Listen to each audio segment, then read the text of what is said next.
आइए आज देखते हैं हम कुछ बहुविकल्पित प्रश्न उत्तरों को। ठीक है, समझ रहे हो? पहला प्रश्न ये रखा है, निम्नलिखित में कौन अपरिमेय संख्या है? ध्यान से सुनोगे, अपरिमेय संख्या को बताना है। सबसे पहले अपरिमेय संख्या आपको पता होना चाहिए। अपरिमेय संख्या क्या होती है? तो अपरिमेय संख्या वे संख्याएं होती है जो परिमेय संख्या नहीं होता है। जो परिमेय संख्या नहीं होता है अपरिमेय संख्या होता है। याद देखो, इसका वर्गमूल कितना होता है? इसका कितना होता है? इसका कितना होता है? और 8 का तो कोई एक्यूरेट वर्गमूल होता नहीं।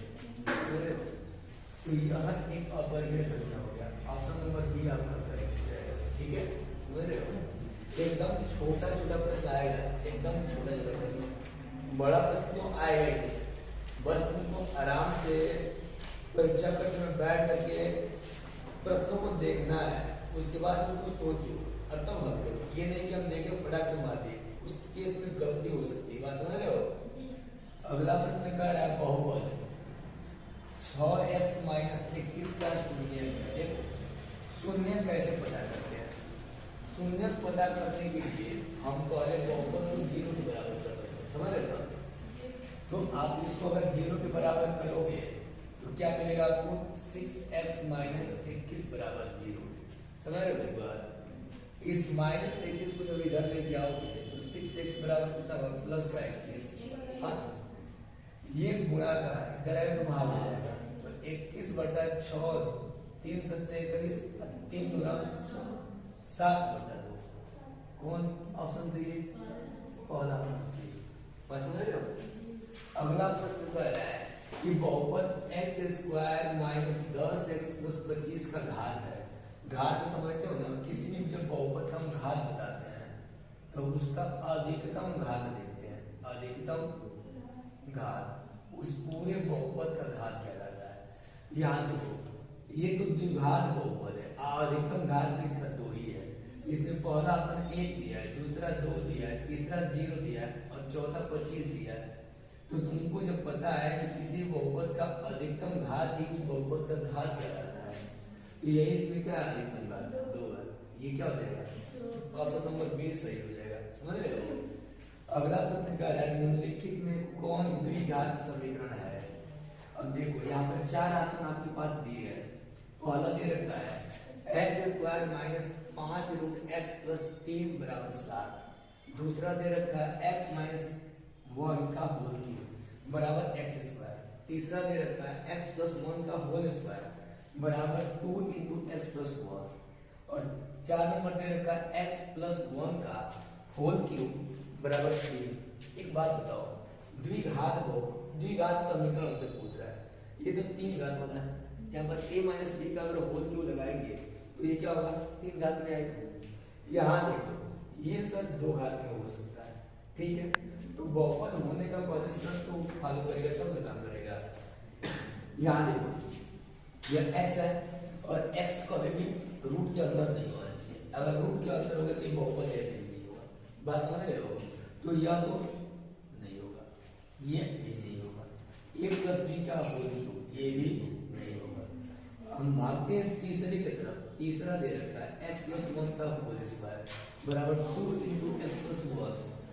तो यही ऑप्शन आपको क्या देगा? सही होगा। इसको आप रफ कार्य में करके शब्द मारिएगा। कैसे करेंगे इसको देखो ध्यान से। या a + b का whole square, a² + b² + 2ab बराबर 2x + 2।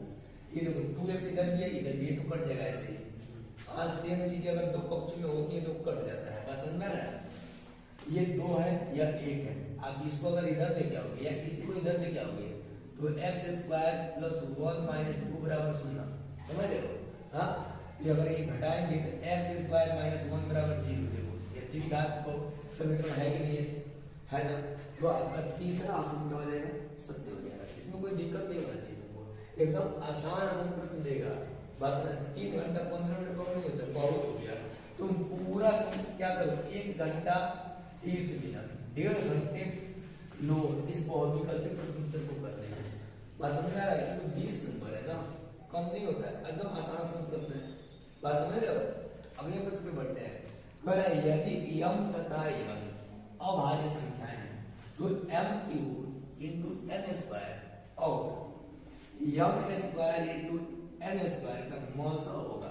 देखो मौसा और लौसा पहचानने का एकदम आसान तरीका, ध्यान से सुनोगे तो सब समझ में आएगा। HCF समझते हो क्या होता है? हाईएस्ट कॉमन फैक्टर, और एलसीएम क्या होता है? Lowest common multiplication. बात समझ रहे हो?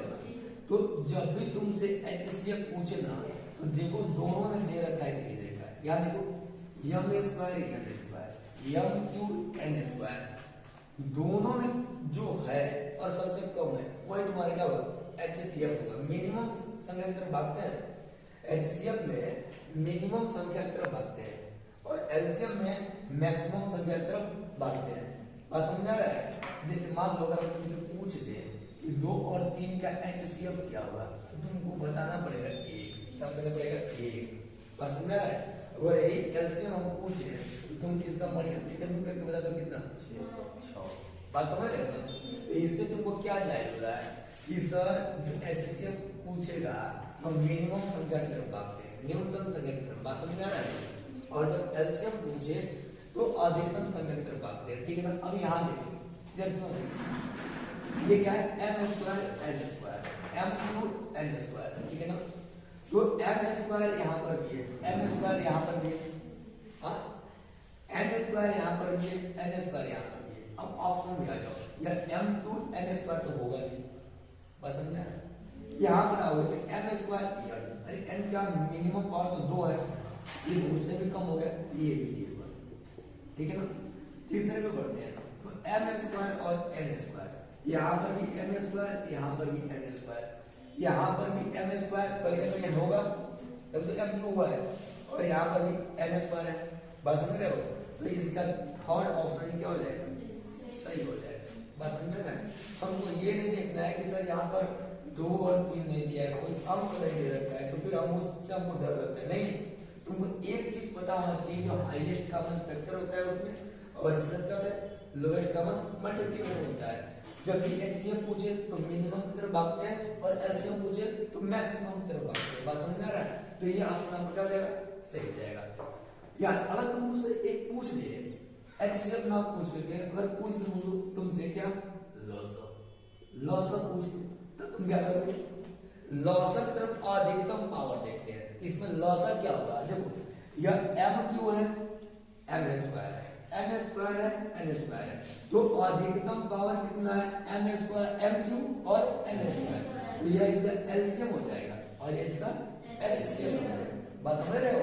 कुछ भी आपसे पूछ सकता है। हम लोग जो भी बता रहे हैं ये संभावित प्रश्नों को हम क्या कर रहे हैं? टारगेट कर रहे हैं। बात समझ रहे हैं? हमको क्या पता वो क्या दे रहा है, लेकिन इतना तो गारंटी के साथ है कि इन सारे प्रश्नों में से आपको 5-6 प्रश्न तो ऑटोमेटिक लड़ ही जाएगा। बात समझ रहा है ना? अब यहाँ देखो अगला प्रश्न क्या रहा है? यदि a और 18 का लॉस, ये अच्छा प्रश्न होने वाला है, देखो ध्यान से, ये भी बढ़िया प्रश्न था। यदि a और 18 का लॉस 36 है तथा a और 18 का मौसा 2 है तो a का मान बताओ। देखो तुमने एक फार्मूला पढ़ा है क्या? लॉस ऑफ बराबर प्रथम पद गुणे द्वितीय पद, है ना? उसको अगर अंग्रेजी में बोले तो क्या होगा? LCM into HCF is equal to A into B। यहाँ पर तुम x into y जो चाहे कर सकते हो। बात समझ में आ रहा है ना? ध्यान से देखो, यह LCM और HCF दे रखा है। देखो A और 18 का लॉस कितना दिया है? 36, समझ रहे हो? फिर गुणा HCF का A और 18 का HCF कितना दिया है? 2। तुमको देखने के बाद थोड़ा सा समझ में नहीं आ रहा होगा कि सर प्रश्न ऐसे दे रखा है, लेकिन जब उसको कई बार पढ़ोगे ना तब तुमको समझ में आ जाएगा। A और 18 का मतलब एक संख्या A है और एक 18 है, इसका लॉस है कितना दिया है?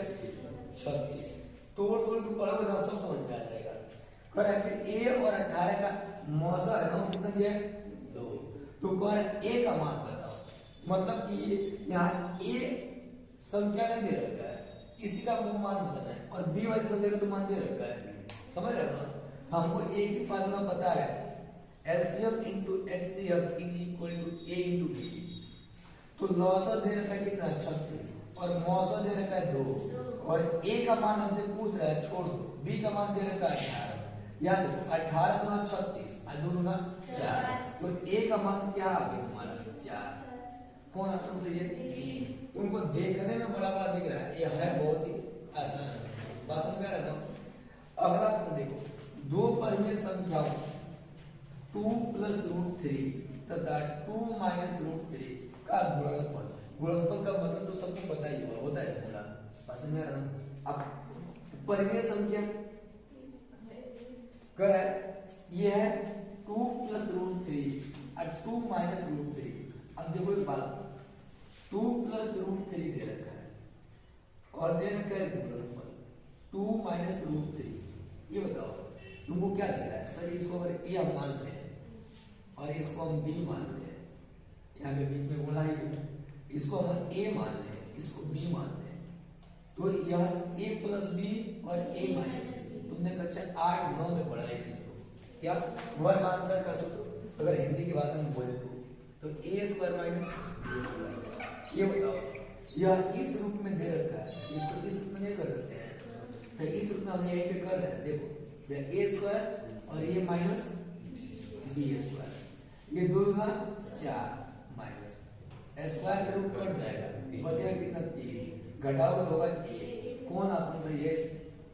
1। अब ये बताओ इसमें कोई अंक तो नहीं दे रखा है ना, परिमेय संख्या दिया है, अब परिमेय संख्या दिया है ए और बी दिया है, मतलब यह बी और ये बी, और चौथा दिया है इनमें से कोई नहीं। इस टाइप का आपको आएंगे क्या? ये बताओ एक क्या है? तो अगर एक तुमसे पूछे एक क्या है तो क्या बताओगे? सर एक तो परिमेय संख्या है, क्योंकि एक को हम p बटा q के रूप में लिख सकते हैं, बात समझ रहे हो ना? तो कहीं ना कहीं हमारा ऑप्शन नंबर कौन सी होगा?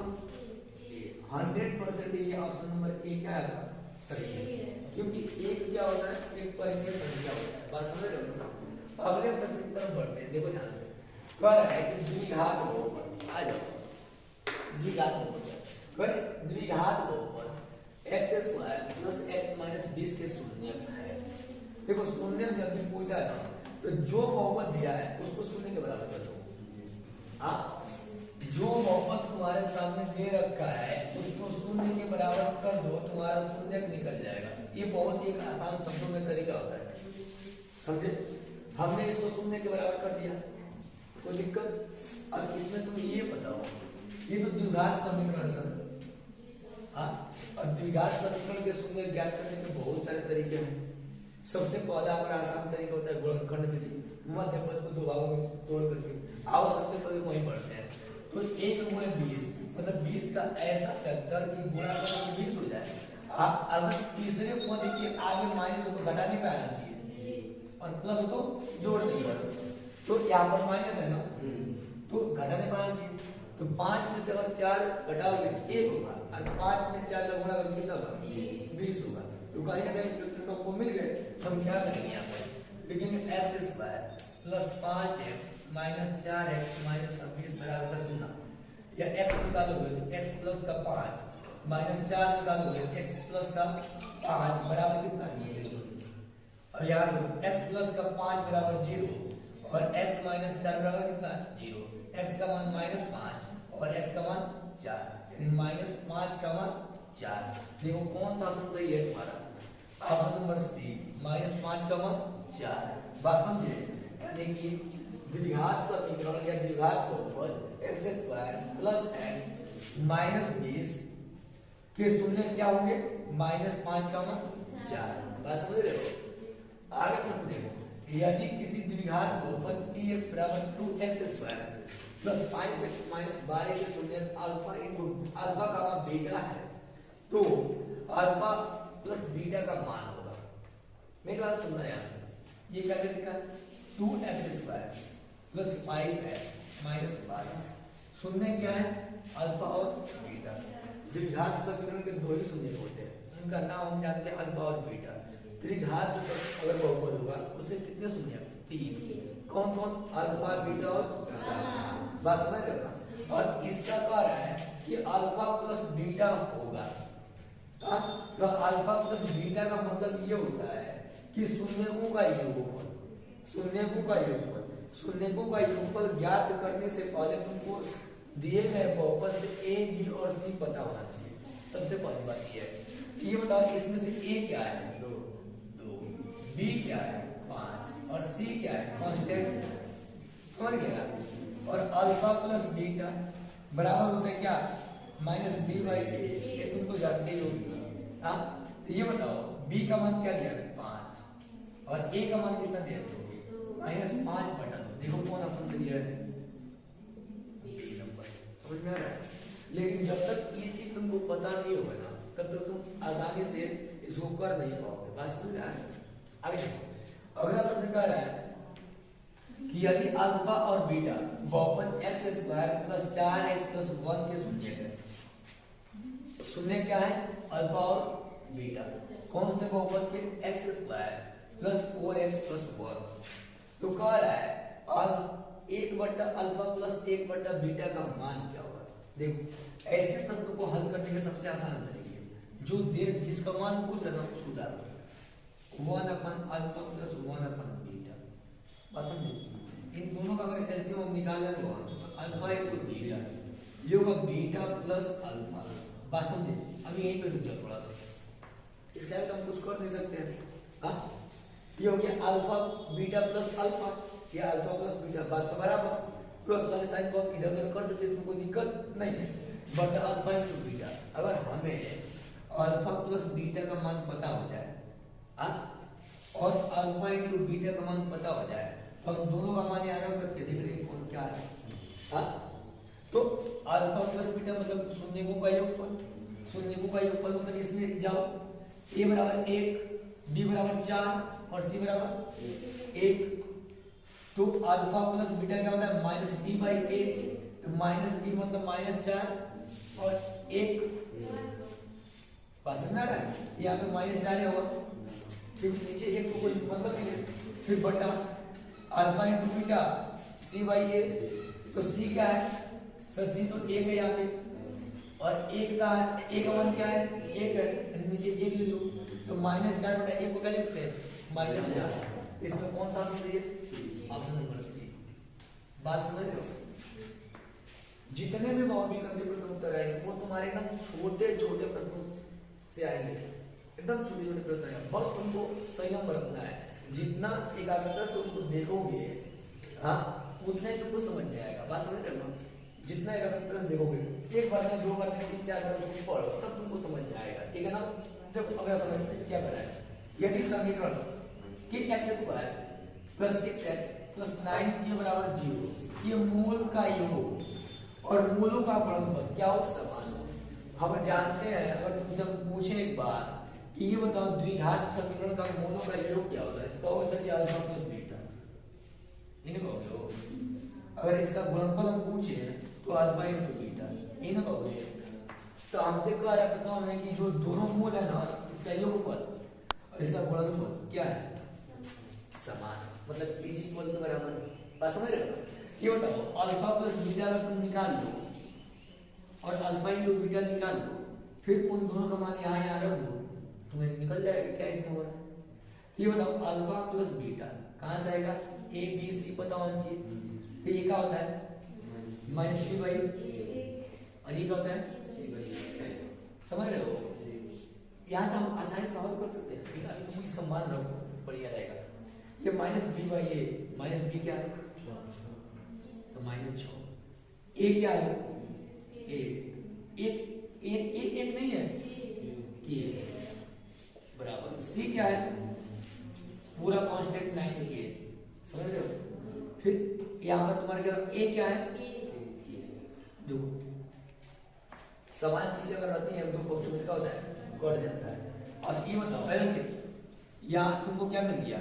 -6 बराबर 9 के। हाँ, ये किसमें है? पूरा क्या होगा? हम यहाँ पर भी और काटे, तुमको समझ जाना चाहिए क्या? 2 3 6, हाँ, और यहाँ पर कितना? 3 -2 कितना? 3 बराबर कितना? के। यानी कि ऑप्शन नंबर कौन सा हो जाएगा? -2/3। ये हो गया के का मान। बात समझ रहे हो? आप इसको ध्यान से देख सकते हो। देखो अगला प्रश्न कह रहा है 12 नंबर, यदि x बराबर 1 दोनों समीकरणों x square plus x plus a बराबर 0 और bx square plus bx plus c बराबर 0 के मूल हो तो ab का मान क्या होगा।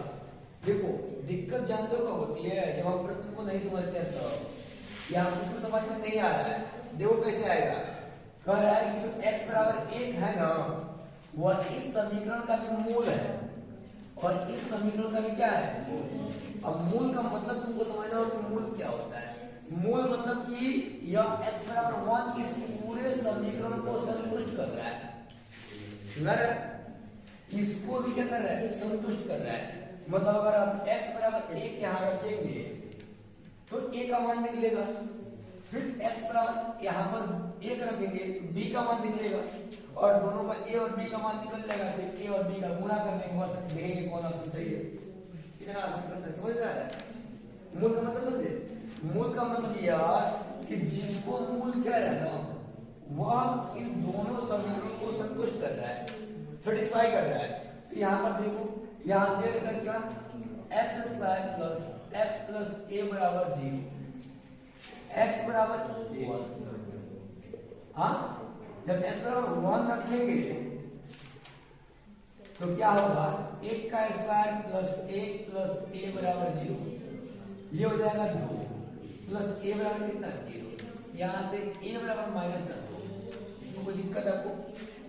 हाँ, ये प्लस का 2 है, इधर जाएगा तो 0 माइनस 2 होगा। 0 में से 2 को घटाओ, चाहे 2 को जोड़ो, मिलेगा 2 ही मिलेगा, जो घटाओ वही मिलेगा, जोड़ो वही मिलेगा। फिर यहाँ पर आ जाओ, दूसरा समीकरण दे रखा bx square plus bx plus 3 बराबर 0, समझ रहे हो? यहाँ पर तो लिखो क्या, x बराबर 1 पर, क्योंकि कह रहा है कि x बराबर 1 दोनों समीकरणों के मूल है, मतलब दोनों का मूल है। तो यहाँ पर क्या लिखेंगे, b गुणे 1 का स्क्वायर प्लस b गुणे 1 प्लस 3 बराबर 0, ये होगा b प्लस 3 बराबर 0, ये होगा 2b प्लस 3 बराबर 0। इसको इधर लेके आओ तो b बराबर माइनस 3 बटा 2। बात समझ रहे हो आप? यानी हम b प्लस का है, इधर है तो माइनस का हो जाएगा, ये गुणा में इधर है तो तुम्हारे पास b का भी मान निकल गया और a का भी मान निकल गया। तो आसानी से तुम a इंटू बी पूछा जाए तो a का मान तुम्हारे पास माइनस 2 है और गुणा b का मान माइनस 3 बटा 2 है, 2 से 2 कट गया, माइनस में माइनस प्लस यानी 3, b का मान कितना है, a इंटू बी का मान कितना है 3। ऑप्शन नंबर 2 सही है। बात समझ रहे हो? यहाँ देखो माइनस इंटू माइनस क्या हो जाएगा, प्लस। बात समझ रहे हो हमारी? तो ये क्या हो जाएगा, ऑप्शन नंबर बी आपका सही हो जाएगा। जब एक प्रश्न को हम 1 2 3 बार पढ़ेंगे ना, तो हम ऑटोमेटिक निष्कर्ष पे और अच्छे निष्कर्ष पे पहुंचेंगे, गलत निष्कर्ष पे नहीं पहुंचेंगे। बात समझ में आ रहा है?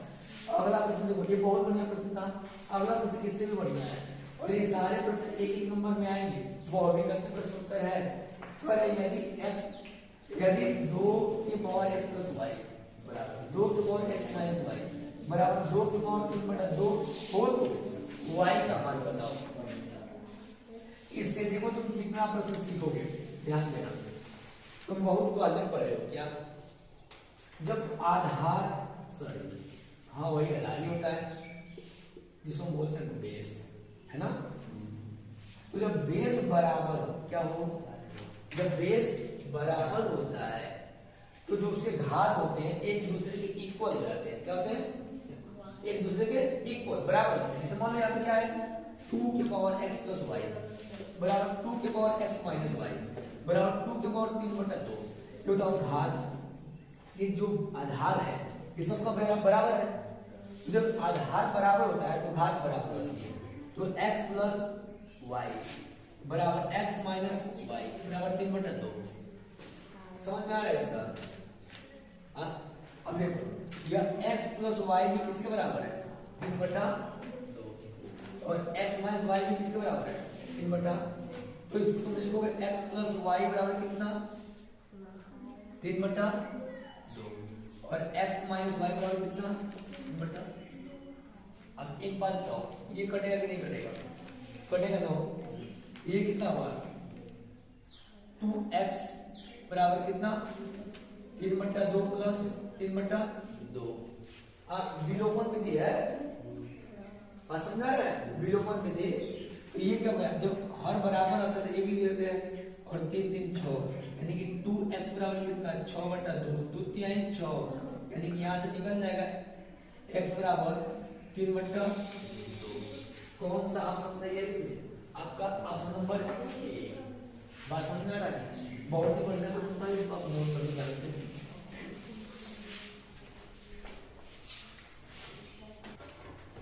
अगला प्रश्न कह रहा है cos theta into cosec theta का मान होगा tan theta cot theta sec theta cos theta. देखो जब कुछ भी मतलब कोई ऐसा अनुपात दिया हो जिसका किसी के साथ कनेक्शन ना हो रिलेशन ना हो तो सबसे पहले साइन और कॉस में बदलते हैं। यानी तो साइन और कॉस में बदलोगे तो कॉस तो ऑलरेडी कॉस में है समझ रहे हो।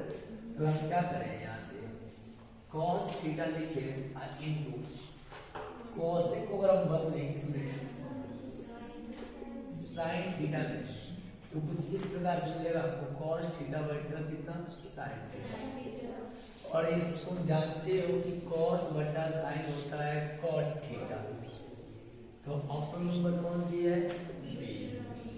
समझ रहे हो एकदम अगर तेरे को मेथी से प्रश्न पूछता है तो एकदम आसान पूछेगा एकदम आसान पूछेगा। बात समझ रहा है।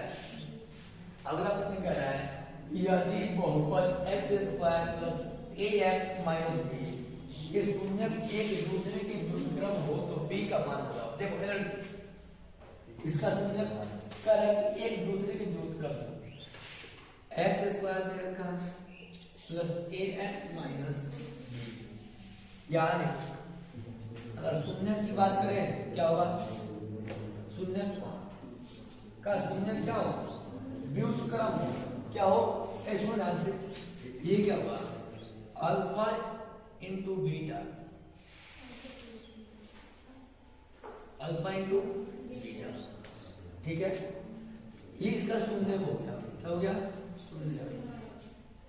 इसका व्युत्क्रम हम करें क्या होगा 1/अल्फा इंटू बीटा। व्युत्क्रम का मतलब 1/। किसी का अगर व्युत्क्रम पूछे तो उसका 1/। कर देते हैं। मान लो अगर 4 का व्युत्क्रम करे तो 1/4। हाँ तो शून्य मान देंगे अल्फा और बीटा है या अल्फा इंटू बीटा तो उसका व्युत्क्रम का 1/अल्फा इंटू बीटा। समझ रहा है। अब इसका देखिए शून्य का गुणनफल क्या होता है -b/a नहीं c/a। तो ये क्या होगा अगर देखा जाए तो x से x कट जाएगा इसमें कौन सही हो जाएगा एक वाला सही हो जाएगा। देखो क्या ये क्या है c है ये क्या है a है। तो अगर हम यहाँ से पता करें a का मान 1 हो गया b का मान a हो गया और c का मान क्या हो जाएगा -b। c का मान क्या हो जाएगा -b। तो यहाँ लिखोगे -b/a का मान 1 समझा है ना। तो b का मान कितना हो जाएगा 1 हो जाएगा। ये ऑप्शन नंबर क्या हो जाएगा बी। समीकरण ax² plus bx plus c का मान 0 मूल समान। तो जब मूल कब समान होता है जब d का मान क्या होता है जब d का मान 0 तो मूल क्या होता है समान। व्युत्क्रम का मान 0 हो तो क्या होता है मूल समान। मतलब क्या b² माइनस 4ac जब 0 होता है तो उसका मान क्या होता है मूल से क्या होता है समान। यहाँ दे रखा है ax² plus bx plus c बराबर 0। यह कौन सा समीकरण है द्विघात समीकरण है। द्विघात समीकरण का मूल ज्ञात करने का एक तरीका होता है आसान तरीका -b plus -b² minus 4ac बटा कितना 2 है। यहाँ देखो x is equal to -b तो b का मान क्या दिया इसमें b है हाँ तो यहाँ पर क्या होगा -b plus minus b² minus 4ac का मान क्या दे रखा है। और ये कहाँ से आया जिस पर मूल समान कब होते हैं जब b का मान क्या होगा 0 मतलब b² माइनस 4ac का मान कितना होगा 0 तो मूल क्या हो जाएंगे हाँ 0 हो जाएंगे। तो यहाँ क्या हो जाएगा 0/2 ए का मान क्या है? ए का मान तो ए ही है ना, और ए बराबर एक्स स्क्वायर गुणा ए, तो ए का मान क्या है? तो अगर यहाँ से देखोगे तो x is equal to minus B और ये प्लस माइनस जीरो में खत्म, बटा कितना 2 है। ये कौन सा फंक्शन हो जाएगा? Option number B.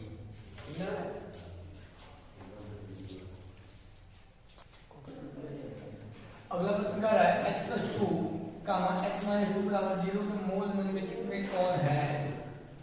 2 का मान माइनस 2, 3 का मान माइनस 3, 4 का मान माइनस 4 या 5 का मान माइनस 5। ध्यान से सुनना इस बात को, बहुत अच्छा प्रश्न है ये।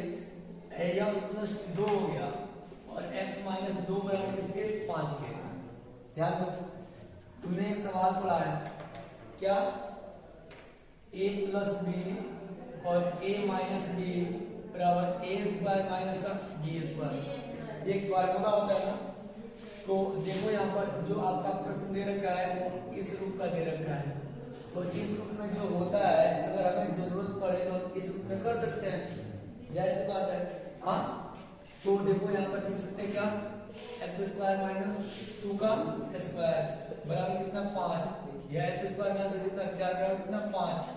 तो x square is equal to, इसको आप इधर लेके आओगे तो 5 प्लस 4, तो x is equal to root over 9 कितना हो गया? Plus minus 3। यानी x के मान 1 प्लस का 3 होगा, 1 माइनस का 3। यानी कौन सा ऑप्शन सही? Option number B. रूट का मान प्लस और माइनस दोनों होता है, x का मान प्लस माइनस 3 हो गया, यानी एक x का मान 3 आएगा, एक x का मान माइनस 3 आएगा। ये ऑप्शन नंबर आपका बी सही हो जाएगा। बहुत ही बढ़िया प्रश्न था ये, देखो ध्यान से। अगला प्रश्न कह रहा है निम्नलिखित में कौन रैखिक बहुपद है? चलो यहाँ पर ध्यान दो, रैखिक बहुपद का मतलब एक ऐसा बहुपद जिसका घात कितना हो? 1 हो। कितना हो? 1 हो। यहाँ देखो, ये 2x माइनस 2 रूट 5 हमको बस वेरिएबल रूट के अंदर नहीं होना चाहिए। अगर जहां वेरिएबल रूट के अंदर आ गया तो मतलब इसका ये हुआ तो बहुपद है ये नहीं, समझे ना? यहाँ तो 5 है, वेरिएबल तो है नहीं, चरपद तो है नहीं, ये अचर है, इससे कोई मतलब नहीं है। रैखिक बहुपद का मतलब तुमने परिभाषा पढ़ा होगा, एक ऐसा बहुपद जिसका घात कितना हो? 1। जो घात इसका 1 ही है, तो यही ऑप्शन इसमें सही जाएगा। यहाँ देखो, इसको जब हल करोगे तो x स्क्वायर प्लस 1 अपन कितना हो जाएगा? x हो जाएगा, समझे? इसका घात कितना हो गया? 2 हो गया। ये तो ऐसे ही रैखिक बहुपद नहीं है।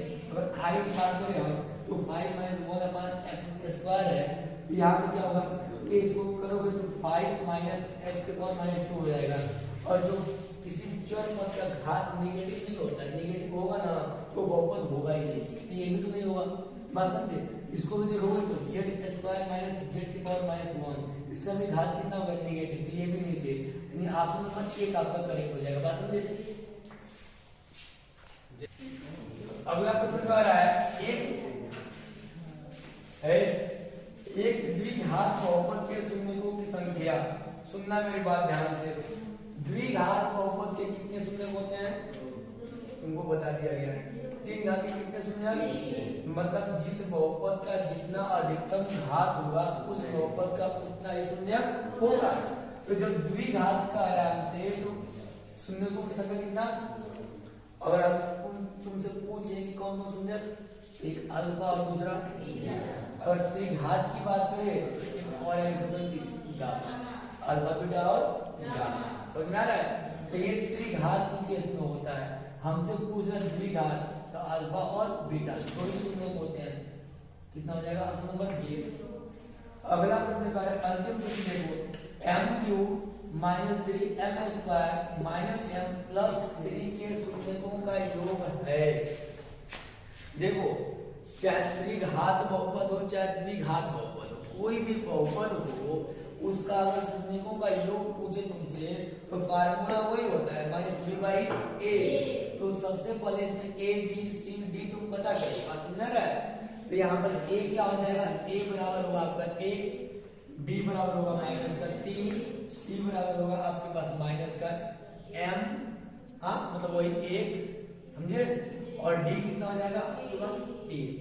तो अगर योग पूछ रहा है तो क्या होता है? -b/a। हाँ, तो ए कितना माइनस बी का मान कितना है बाबू -3 और ए का मान कितना है ए माइनस माइनस प्लस यानी कितना होगा 3/1 को क्या लिखते हैं 3 लिखते हैं। कौन सा ऑप्शन सही है ऑप्शन नंबर सी सही है। बात समझे ये है आपके पूरे बहुविकल्पीय प्रश्नों की हल।